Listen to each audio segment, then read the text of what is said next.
Assalamualaikum warahmatullahi wabarakatuh. Jumpa kembali bersama Sofan dari Ma'arif Institute dalam acara Bifan Bincang Kearifan yang membahas tentang isu-isu keislaman, kemanusiaan, dan keindonesiaan.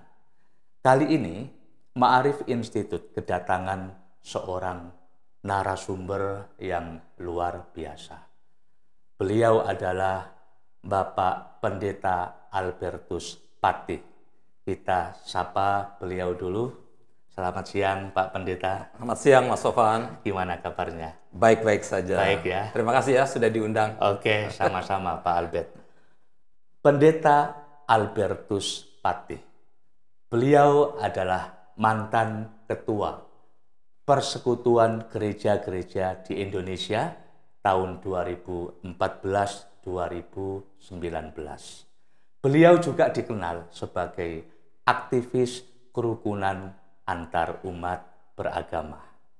Kali ini kita akan membincang tentang sosok Buya Syafi'i Ma'arif yang pada 27 Mei, 4 hari yang lalu, beliau wafat. Berita tentang wafatnya Buya ini tentu menyedihkan buat kita semua, dan kita semua tentu merasa kehilangan bukan hanya umat Islam tetapi seluruh umat beragama di Indonesia, bahkan Muhammadiyah, bangsa Indonesia juga mengalami duka yang sangat mendalam. Kali ini kita akan berbincang-bincang dengan Bapak Pendeta Albertus Patih tentang sosok Buya Ahmad Syafi'i Ma'arif di mata beliau. Pak Albert, Ya. bagaimana tadi saya jelaskan bahwa sosok Buya Ahmad Syafi'i Ma'arif ini bukan hanya dikenal sebagai seorang pemikir, cendekiawan, juga guru bangsa, tetapi beliau adalah seorang teladan baik buat umat manusia, ya, umat beragama gitu ya. Sosok beliau bukan hanya dikenal di kalangan Muhammadiyah, tetapi juga dikenal di kalangan aktivis agama-agama, termasuk di Kristen, Hindu, Buddha. Beliau mampu menjalin hubungan yang harmonis dengan tokoh-tokoh agama. Dan tentu kita merasa kehilangan dengan kepergian beliau. Apa yang Pak Albert kenang dari sosok Buya Ahmad Syafi'i Ma'arif ini? Oke. Pertama-tama Mas Sofan, saya mesti bilang turut Ya. berduka ya untuk Ma'arif Institute, untuk keluarga Buya Syafi'i Ma'arif. Tapi juga itu kedukaan untuk kita semua. Termasuk umat Kristen juga ikut berduka. Ketika saya sampaikan itu di Facebook saya, banyak sekali orang Kristen yang semuanya menyatakan kita kehilangan sosok Buya ini. Karena bagi saya dan tentu saja bagi banyak orang, sosok Buya ini bukannya milik Muhammadiyah saja, bukan milik umat Islam saja. Dia sudah jadi milik semua. Oleh karena itu, kami semua sebagai umat Kristen itu merasa kehilangan seorang tokoh bangsa yang sangat luar biasa. Dan satu hal yang sangat kita pelajari dari Buya adalah kerendahan hati dia yang sangat luar biasa. Saya selalu kalau lihat Buya itu selalu berpikir, ini kok kayak tokoh Yesus gitu ya. Dia rendah hati sekali, ya, orang yang tokoh besar, tokoh hebat, tapi rendah hati. Saya tegur dia, saya sapa dia juga. Dia bisa bicara ketawa-ketawa dengan segala macam. Dan pernah satu saat saya bikin acara, sebetulnya beberapa kali, saya bikin acara besar, lalu saya minta, Buya, tolong dong, ngomong dong, saya ini apalah, dan sebagainya. Saya bilang, terserahlah Buya, yuk datang aja, ngomong apa saja bolehlah, terserah Buya, pokoknya ada hadir saja, kita udah senang, kan gitu. Sehingga Buya juga cuma ketawa-ketawa, ya sudahlah, oke. Waktu dia datang dalam satu acara terakhir yang saya undang, masih sakit tuh. Tapi dia datang karena dia sudah pegang janji. Jadi saya, dalam hati saya, ini Buya ini luar biasa sekali dan sangat seorang tokoh yang betul-betul jadi figur yang bisa kita teladani ya. Sehingga memang jujur aja kadang-kadang saya sebagai seorang pendeta juga mencari rohaniawan yang jadi figur untuk jadi panutan saya kan. Karena rohaniawan kan seringkali jadi panutan. Siapa tokoh figur rohaniawan yang bisa jadi panutan untuk saya sendiri? Buya salah satunya yang memang memberikan saya inspirasi selain Gus Dur ya. Itu memberikan inspirasi yang luar biasa sehingga memang itu selalu mengingatkan saya memang untuk berhadapan dengan siapapun, ketemu siapapun dengan segala macam, kita harus punya kerendahan hati ya. Itu yang kira-kira yang saya pelajari. Dan yang kedua adalah Buya ini kan tokoh yang bagi saya adalah orang yang sangat cerdas. Sehingga memang apa yang dia sampaikan itu selalu memperlihatkan begitu banyak buku yang dia baca. Ya. Tetapi kecerdasan Buya ini yang memang mungkin menjadi semacam passion dia supaya umat Islam maupun warga bangsa ini menjadi orang yang cerdas, terutama di dalam beragama ya, dan berbangsa dan berkemanusiaan kira-kira ya. Tapi Buya ini saya lihat bahwa dia ini orang yang selalu berpikir relasional. Dia nggak pernah berpikir demi dirinya, nggak pernah berpikir demi kelompoknya, tapi dia berpikir di dalam relasinya dengan siapapun. Dan ini yang saya belajar dari Buya, membuat dia menjadi seorang yang gelisah. Dia gelisah melihat kehidupan keagamaan, dia gelisah melihat kehidupan bangsa dan negara, dia gelisah untuk melihat situasi ekologi yang hancur-hancuran, dan dia ingin ngomong banyak hal terhadap segala sesuatu. Dan dia selalu menyampaikan kritik-kritik yang menunjukkan bahwa dia bisa dekat dengan siapapun, tapi dia berani kalau memang dia harus ngomong. Hanya Nabi yang mampu begitu ya. Itu luar biasa. Emang Buya termasuk sosok yang langka. Ya? Langka, soal sangat langka. Keberanian sangat itu, langka. Betul. Jadi itu gabungan antara kecerdasan, gabungan dengan integritas, dengan keberanian, dan dengan wawasan yang luas. Itu 4 hal ini yang saya lihat, ini dahsyat ini seorang Buya ini. Betul, dan seperti itulah yang memang kita lihat ya. Faktanya memang seperti itu. Dan Buya Syafi'i ini seorang tokoh yang melintasi ruang-ruang batas-batas kultural, suku, agama, dan bahkan etnis gitu ya. Beliau dikenal oleh semua orang sebagai sosok yang pemberani dan teladan kehidupan seperti itu. Dan memang Buya Syafi'i ini selama hidupnya tidak pernah absen di ruang-ruang kelas keindonesiaan, keagamaan, kemanusiaan seperti itu. Seberapa besar Buya ini menginspirasi umat Kristiani yang Pak Albert tahu? Oh, besar sekali.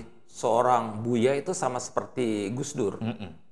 Itu asal sebut Buya, asal sebut saya khotbah, saya ngomong Buya yang ngomong, itu selalu orang ingat. Kan gitu ya. Jadi memang Buya ini memang tokoh yang lintas batas ya, yang melintasi, sehingga ketika orang nyebut Buya, saya nyebut Buya di dalam khotbah atau ceramah dan sebagainya di kalangan Kristen, orang nggak berpikir lagi dia Islam. Orang hanya berpikir bahwa dia tokoh bangsa yang luar biasa, di mana kita bisa belajar banyak hal dari dia. Sehingga memang berkali-kali itu saya selalu jadi semacam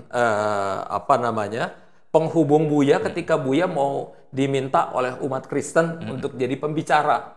Sehingga Buya punya nomor telepon saya, dan memang setiap tahun itu beliau ini orang pertama yang selalu mengucapkan Selamat Natal ke saya. Selamat Natal. Itu rasanya. Setiap kali dia kirim, saya selalu masukkan ke Facebook, Buya sudah ngucapin Selamat Natal. Kan gitu ya. Dan orang yang kemudian nge-like itu ratusan, Mas.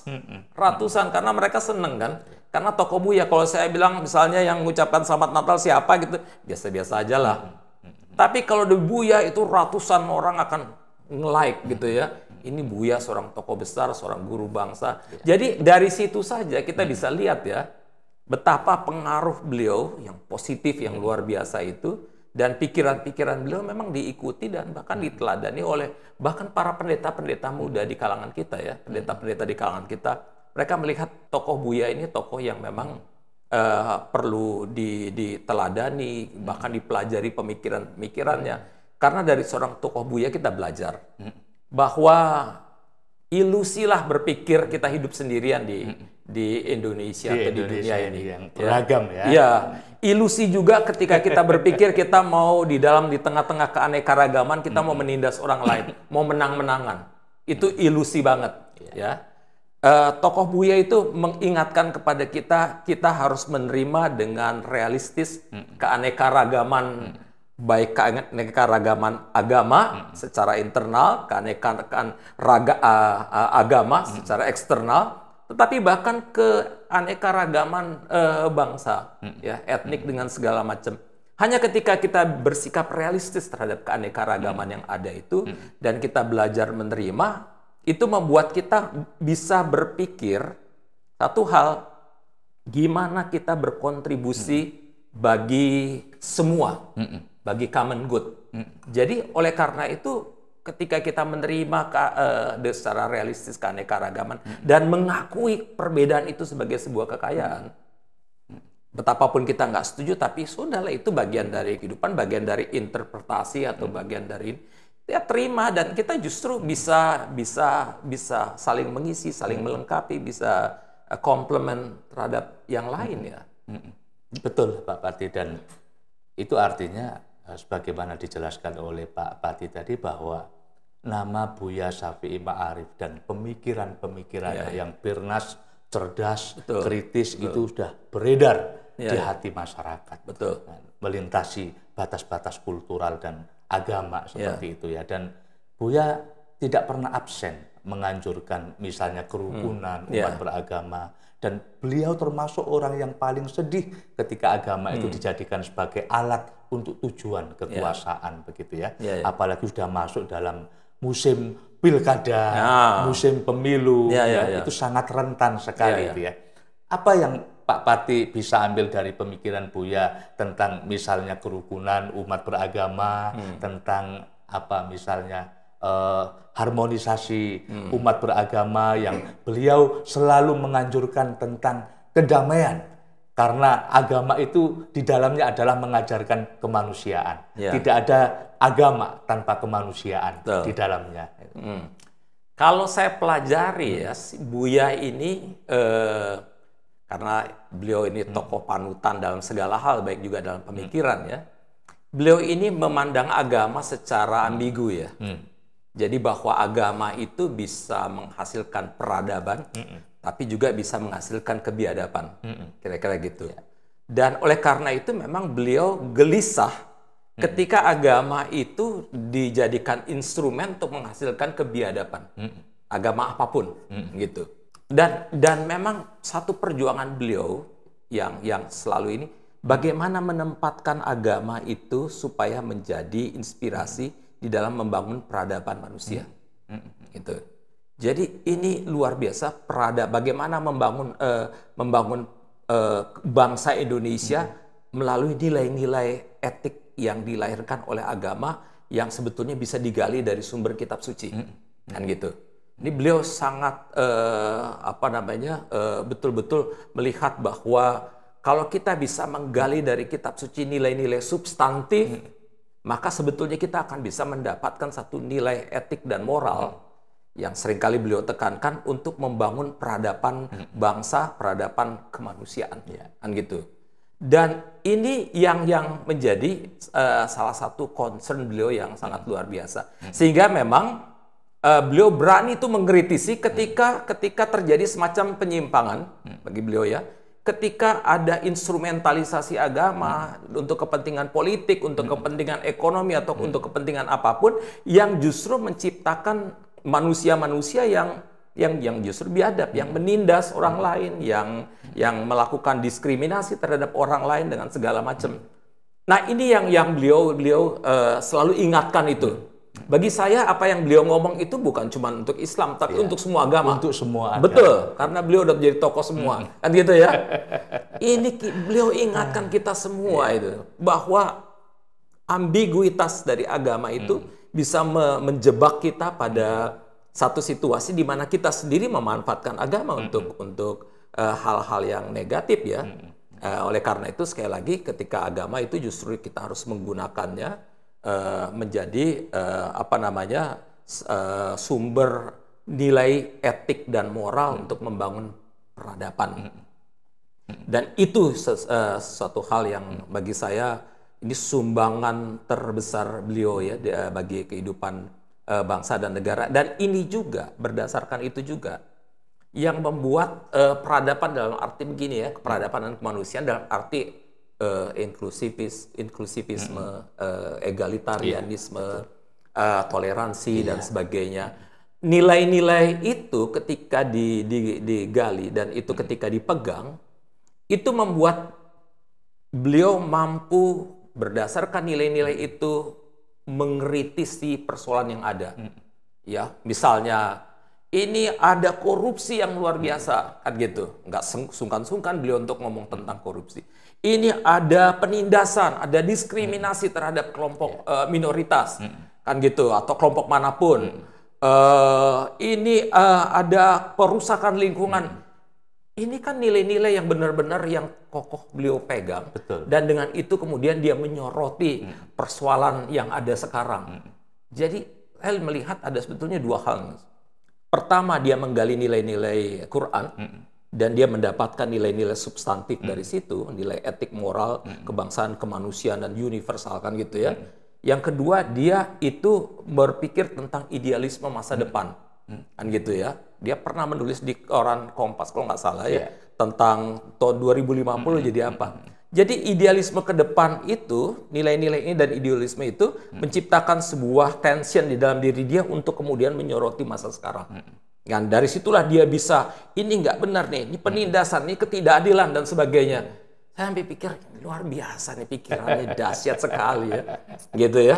Jadi itu yang membuat saya selalu terkagum-kagum ketika membaca tulisan-tulisan beliau. Ya. Mudah-mudahan nanti apa yang disampaikan oleh Pak Pati ini bisa juga menginspirasi para pemirsa begitu ya. Dan tadi ada istilah yang menarik. Ya. Agama itu bukan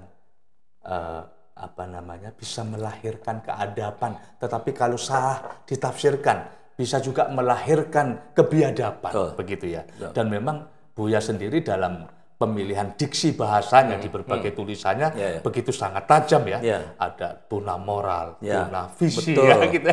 Betul. Preman berjubah, selalu begitu ya. Banyak sekali, gitu ya, banyak sekali. Dan termasuk ini Pak Pati, Ma'arif Institute sebagai sebuah lembaga yang dibawa payung narasi besar, pemikiran Buya selalu menyuarakan tentang isu-isu keislaman, keindonesiaan, kemudian kemanusiaan seperti yang tadi Pak Pati jelaskan. Ada core value di situ, misalnya non-diskriminasi, egaliter, toleransi, dan inklusif ya. Itulah sesungguhnya juga yang diperjuangkan oleh Ma'arif dengan basis pemikiran dari Buya Syafi'i Ma'arif. Nah Pak Pati, apa yang perlu kita warisi dari sosok Buya? Yang pasti Buya ini ada dua hal ya. Dia selalu melahirkan satu teologi sosial. Gitu ya. Jadi teologi yang disampaikan atau pemikiran-pemikiran yang disampaikan oleh Buya bukan pemikiran-pemikiran yang personal, lebih tepat. Jadi agama tidak berurusan dengan body, tetapi berurusan dengan bagaimana mencegah kekerasan atau kebiadaban, tetapi juga bagaimana agama itu memberikan motivasi untuk mendorong manusia untuk mengembangkan human potentialities ya. Kapasitas manusia untuk membangun bangsa dan kemanusiaan dan kosmos ini. Jadi itu dua hal itu, mencegah kekerasan, tetapi juga sekaligus juga dia mendorong manusia untuk membangun nilai-nilai positif itu, ya, untuk membangun kebangsaan, kemanusiaan dan segala kosmos itu. Itu yang pertama jadi yang bisa kita pelajari. Tapi yang kedua teologi sosial ya. Yang kedua adalah yang saya lihat bahwa Buya mengingatkan kepada saya terutama ya, bahwa urusan agama itu bukan urusan langit, ya. Ini urusan bumi. Kamu bisa menang di langit sana, tapi apakah agama yang kamu pegang itu betul-betul membumi, jadi berkat bagi bumi?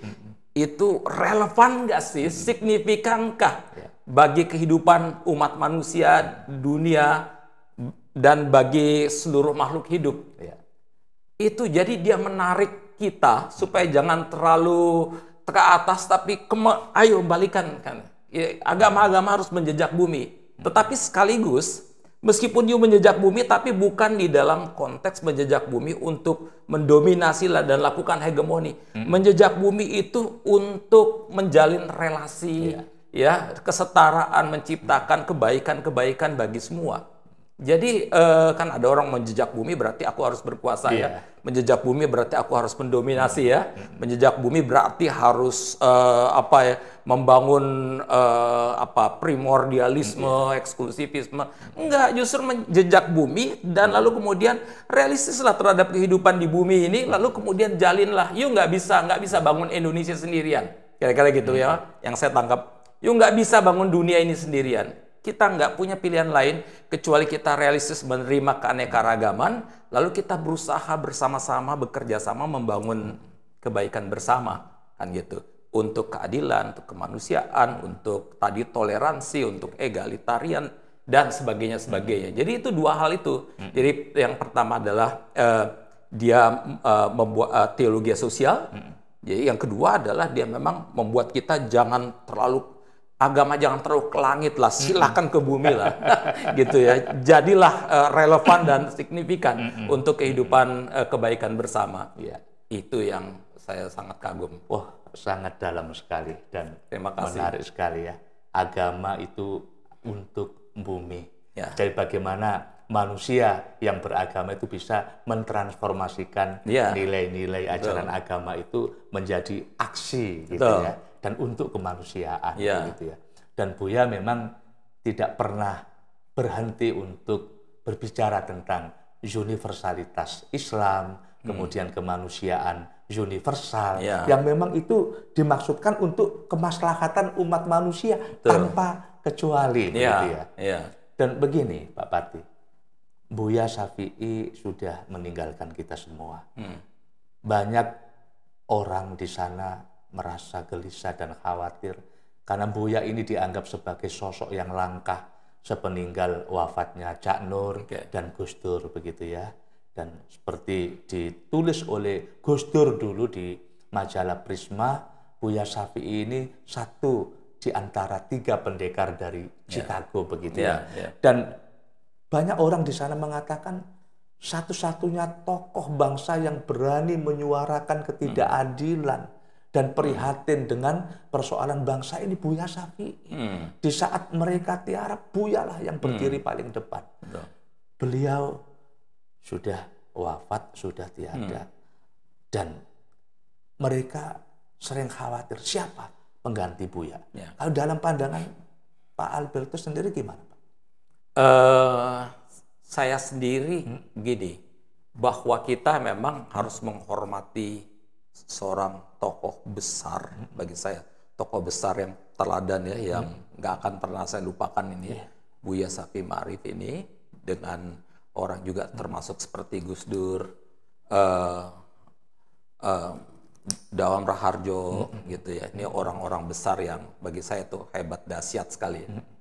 Tetapi bagi saya kita tidak fair kalau kita berharap masa kini dan masa depan kita letakkan pada pundak mereka. Kan gitu. Jadi bagi saya adalah keteladanan mereka itu mestinya kan bisa mendorong kita semua, kan gitu. Untuk melanjutkan pekerjaan-pekerjaan beliau, bahkan bahkan sikap-sikap beliau yang sudah beliau wariskan kepada kita semua. Dan menurut saya keberhasilan dari orang seperti Gus Dur dan Buya itu adalah bahwa mereka setelah pergi dipanggil ke rumah Bapa di sorga ya, ke dalam bahasa Kristen ya. Itu mereka udah mempersiapkan generasi selanjutnya, pemikir-pemikir muda yang luar biasa seperti Mas Sofan ini ya, udah mempersiapkan. Ini yang nggak ada di kalangan Kristen, Mas. Itu yang saya selalu, keterlibatan saya dengan teman-teman Islam ini, dengan termasuk teman-teman NU, Muhammadiyah dan sebagainya, itu justru menginspirasi saya selalu untuk bicara di kalangan Kristen. Kita harus ciptakan pemikir-pemikir muda yang bisa berpikir luas, berwawasan luas, punya integritas, punya kerendahan hati, punya keberanian juga. Kita nggak bisa sandarkan pada orang, gitu, satu orang. Kita perlu ciptakan yang banyak. Dan di kalangan Islam, di kalangan NU dan Muhammadiyah itu mereka berhasil. Misalnya kita contoh saja, saya selalu katakan kepada teman-teman ya, saya bilang saya iri di kalangan Islam. Iri dalam pengertian positif ya.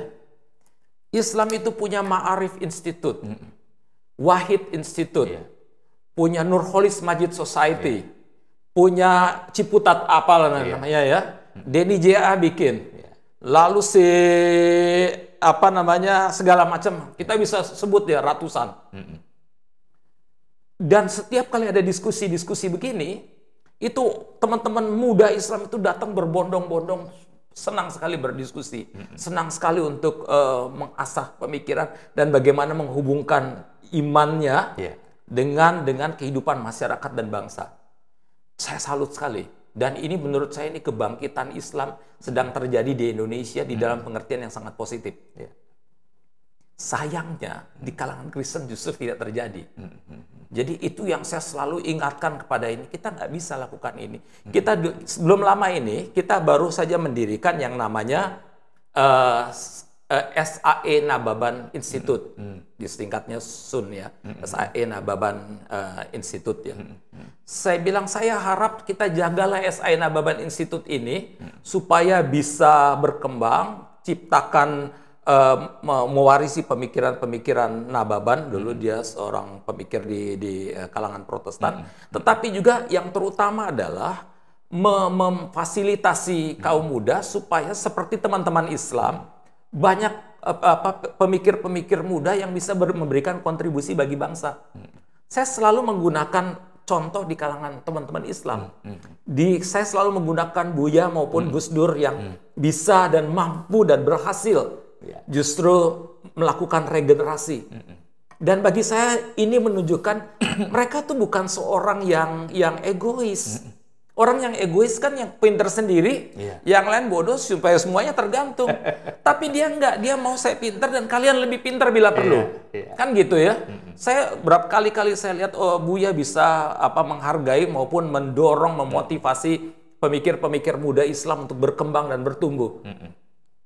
Kalangan Kristen itu yang langka ya, yang bagi saya ini nggak bisa terjadi. Ini mesti kita sama-sama berkembang. Sama-sama berkembang. Betul. Iya. Gitu kira-kira. Iya, jadi memang harus menanamkan kesadaran kolektif Betul. di tengah bangsa ini dan termasuk penguatan civil society gitu ya. Ada komunitas, organisasi misalnya di lingkungan gereja, kalau di Islam ya ada NU, ada Muhammadiyah, Ma'arif Institute, Nurholis Majid Society. Luar biasa itu. Ini ya, harus sangat kuat gitu ya. Oke, Pak Pati, terakhir ini ya. Pak Pati ini sebagai seorang pendeta, sebagai seorang aktivis kerukunan antar umat beragama, bagaimana melihat situasi keberagamaan hari ini, Pak? Apakah ia menurun misalnya terkait dengan pelanggaran kebebasan beragama atau justru mengalami kenaikan, dan apa yang harus kita lakukan ke depan? Ya kalau saya lihat memang masih banyak hal yang memprihatinkan ya. Betapapun kita lihat juga sudah banyak hal yang berhasil ditangani ya. Tetapi hal-hal yang memprihatinkan misalnya ada masih susahnya orang kadang-kadang membangun gereja. Masih seringkali teman-teman Ahmadiyah atau kelompok dari Syiah dikejar dan sebagainya. Masih kurang penghormatan terhadap agama-agama lokal dan sebagainya. Dan menurut saya ini kan sesuatu yang Buya sangat concern dengan itu. Betul, ya. Jadi oleh karena itu menurut saya yang seperti ini kita nggak bisa cuma ngomong, Ya. kan gitu. Terutama dari pemerintah kan mesti ada kebijakan politik yang betul-betul Pancasilais. Itu yang saya selalu ingat selalu apa yang Buya katakan. Jangan biarkan Pancasila itu di langit. Di langit. Tariklah dia di bumi. Artinya supaya implementasikanlah Pancasila dalam kebijakan-kebijakan. Bahkan di dalam tingkah lakumu. Supaya jangan korupsi, tapi juga jangan menindas. Kan gitu. Jangan melakukan ketidakadilan, kan, penindasan dan sebagainya atas nama apapun. Termasuk terutama atas nama agama. Gitu. Jadi oleh karena itu menurut saya pesan yang sangat Buya inginkan di tengah-tengah bangsa, mengingat Pancasila itu merupakan kesepakatan bersama kita yang mempersatukan bangsa yang sangat beraneka ragam ini. Maka pesan Buya, jangan biarkan Pancasila melayang-layang di atas di langit sana. Mari kita kembalikan dia ke bumi, kita implementasikan di dalam kehidupan kita, baik personal, sosial, tapi terutama juga di dalam kebijakan-kebijakan politik bangsa ini. Betul. Dan mudah-mudahan kita yang masih hidup di muka bumi ini bisa mewarisi pemikiran Buya dan keteladanan beliau. Ya. Terima kasih Pak Patih. Terima kasih Pak Sofwan. Pemirsa, banyak hal yang seharusnya perlu saya tanyakan dan gali dari beliau, Pak Albertus Patih, tapi kita dibatasi oleh waktu. Sebelum kami undur diri, kami ingatkan kepada para pemirsa untuk tidak lupa like, subscribe, dan komentar. Dari kami, wassalamualaikum warahmatullahi wabarakatuh.